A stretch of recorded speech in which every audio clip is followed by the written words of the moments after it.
and welcome to Amethyst Star Crafting. My name is Jane Allmark and I'm a UK independent Stampin' Up demonstrator. And today we are going to do this beautiful card with this lovely background. So it's the background that we're concentrating on today, which is using the Colourful Seasons, and we're using the snowflakes from the Colourful Seasons, and there's a pretty bow and some sentiments and things like that, and a couple of die cuts. So it's the background that we're working on, and I will show you how we make that. So bear with me 1 second, because I've just forgotten one bit that I need, which is the Colourful Seasons. It does help if I have the Colourful Seasons die. So that's what we need, and we are going to take the 2 snowflake images from this one. So let me have a look and get those out. So we want the there's 2 snowflakes in this one, so we want both of those out, and we want the little tiny snowflake out of the Making Everyday Bright, and this is a lovely set because it's got so much and I use it a lot, and there's a tiny little snowflake here, so we want this one out as well. So let me get that out on here. So we've got 3 different snowflakes, and we need, let me move those out of the way so they're not going to be in my way. And we then need the coordinating blocks with this. So I need, let me just get out, we're going to have this block, which is a C block, which I think will do both of those 2.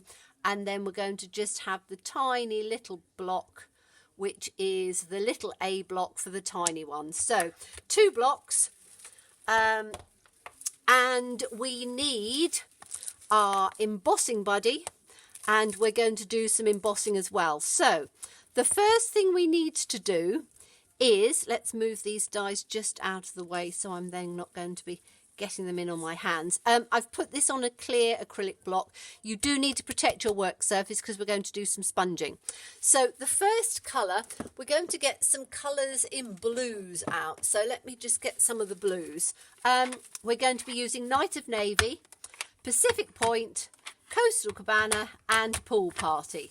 So we start with the lightest colour first, and I'm using our sponge wedges, which are absolutely brilliant. They come in a circle. You can cut them in quarters or 6ths, or even 8ths if you want to, but you have a little wedge at the end, which is nice to get hold of. And we're going to start in the centre, and we are literally just going to very lightly build up the colour. You can always add more, but it's very difficult to take it off. So when you do this, you need to literally just rub it round in sort of circular movements, and do it as lightly as you can, so you build up the colour as you go. So you can see I'm just sort of working it round. That way you don't get any streaks.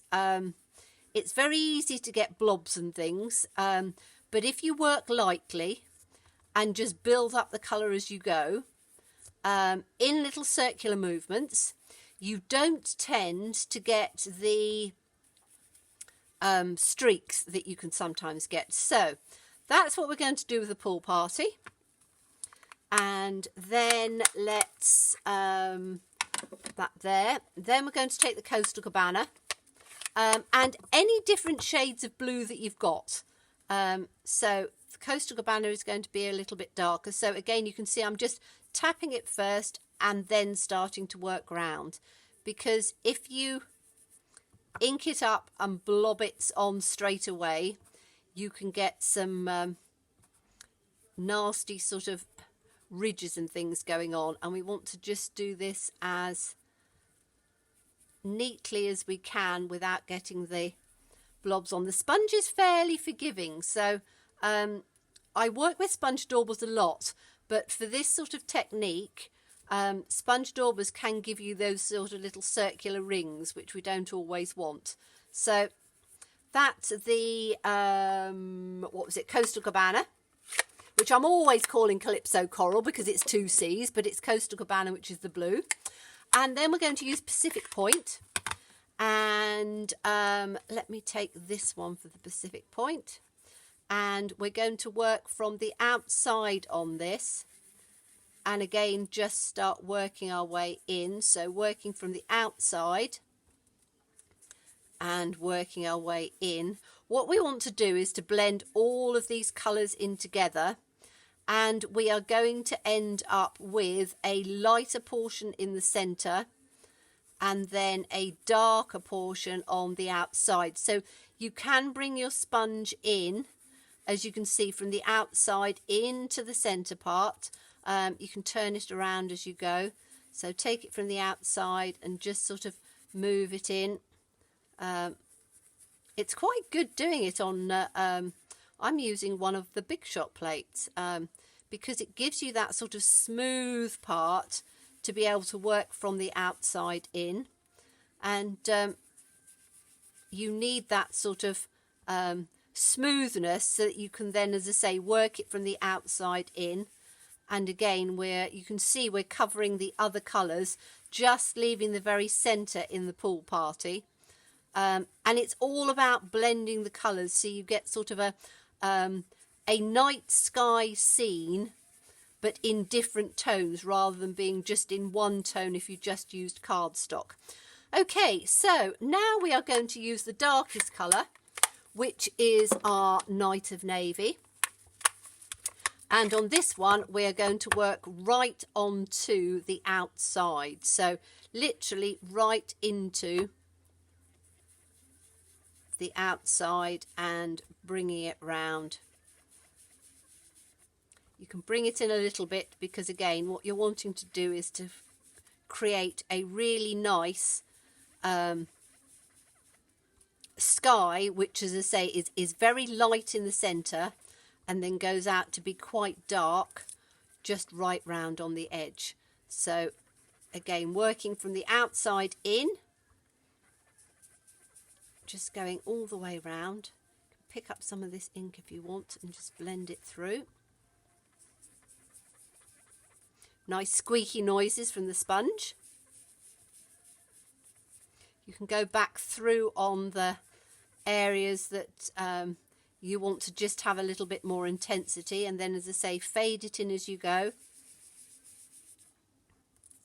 Working round. I tend to turn my card as I go because I'm right-handed, and I find it easier to work from the outside, and you get into sort of a bit of a rhythm with it. So I'm just going to take it round. Now, these are great for doing if you wanted to put a moon in the centre and, you know, cut a little circle out and just put that on. Cut it out with some Post-it notes so you've got a little bit of a sticky edge, and then you can put that just in the centre. And this is a great way of creating all of those images. So I'm just literally just using what's left on there to just go round the centre. So you have that lovely sort of darkness coming into the centre. So that's all the sponging that we need to do. You will get some ink on your fingers, but that's all part of crafting. Let me just give that a quick wipe off. Now we are going to, in fact, I'm going to wipe this off as well with my, so I don't get too much all over my fingers. There we go. Right. So now we are going to take our embossing buddy, because we want to make sure that the whole of this area is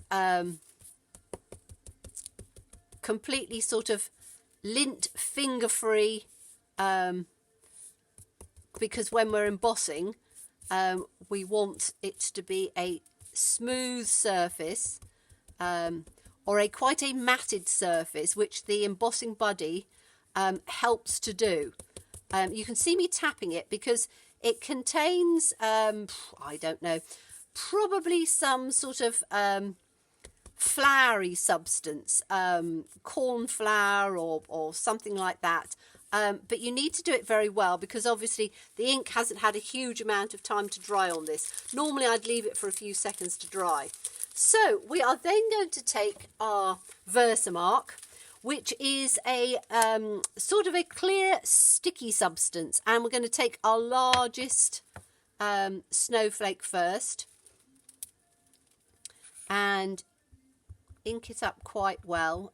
Make sure your Versamark has been re-inked because you want it quite juicy, and then we are literally just going to stamp it across fairly sort of randomly. So some on, some off. Put it in the corner here, like that. And then we are going to take the next one, which is the smaller snowflake, and do exactly the same thing. I need to just move it a bit so I can see where I've actually stamped with the light. We'll have one down in the corner here. And can I see where I've done the other ones? We're going to have one here for the moment. Okay, so we're going to do that to start off with because I'm going to do it in a couple of stages because you want to be able to have the whole area covered. So now we are going to take just a piece of copy paper, and I'm going to put this, trying not to touch getting my fingers on it because it will leave little marks. So picking this up fairly carefully, putting it on here, and we're going to take our white embossing powder and literally just sprinkling it right the way across. You can be quite generous with it and just literally put it all the way over because you collect up the what's left over and put it straight back into the pot. So I tend to empty almost a whole pot, taking it up by the corner very carefully and just literally putting it down on there. Giving it a bit of a flick so we don't get too much on there, and having a look to see if I've got any other little blobs which you can take off with a paintbrush. So I'm just going to put that down on there, pick up my embossing powder and just pop that back into the jar.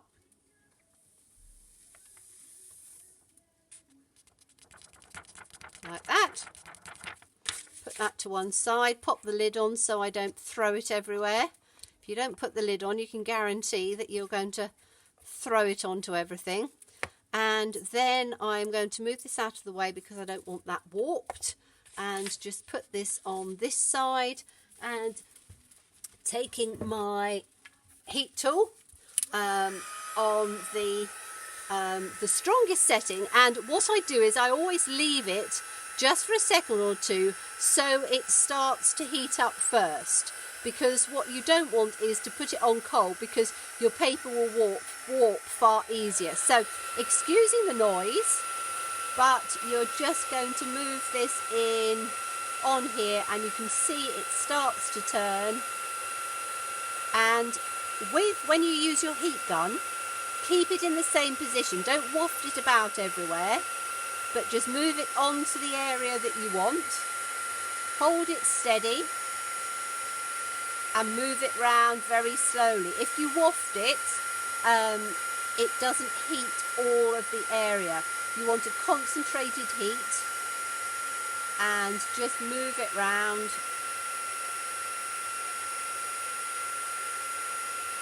Like this, and then go down onto the bottom one. Your paper will warp a little bit, but it will straighten out afterwards.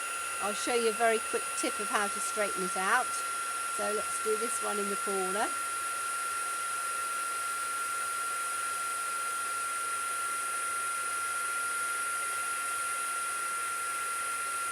Like that. All right, let's turn that off for a minute. Okay, so we've now got the first one. So let's go back and do get my clear mat out again, put it on there, and we can now see where our spaces are. As I say, when you're doing clear, it's not always easy to see. So we're going to do the second lot and get the Versamark out again. And let's give that a quick ink, and we'll have one down in here. Like this. We'll have one down in there. Like that. We'll have another smaller one down here like that, and then we're going to take the little tiny one and fill in the spaces. Now again, because I'm on the camera, my light gives me quite a glare, so it is difficult to see. When you're doing it, I wouldn't have thought, have quite as bright lights as this, so it's easier to see, but you're literally just filling in where the spaces are. So I'm just trying to catch that in the light. I've got one there, one there. Let me just see. I haven't got one in on there.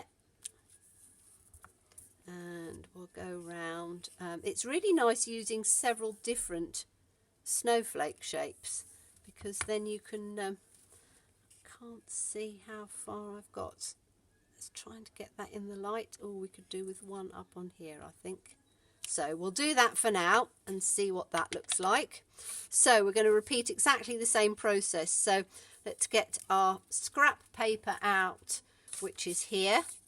I always put a crease in the centre. You can use a pot, and I do sometimes use a pot with certain colours. I just haven't got a pot with my white.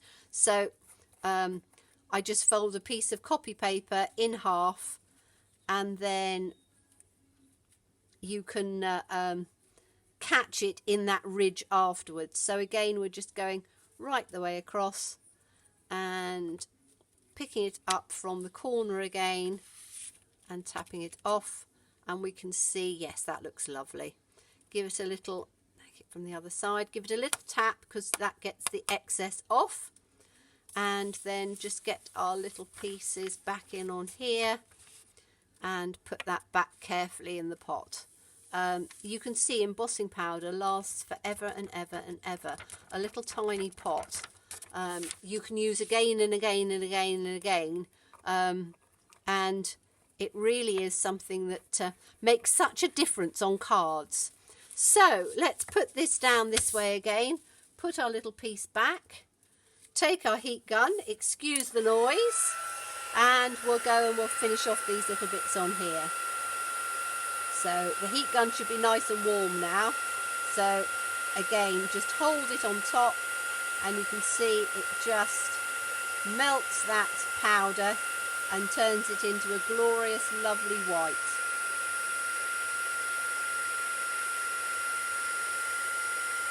And it does it quite quickly.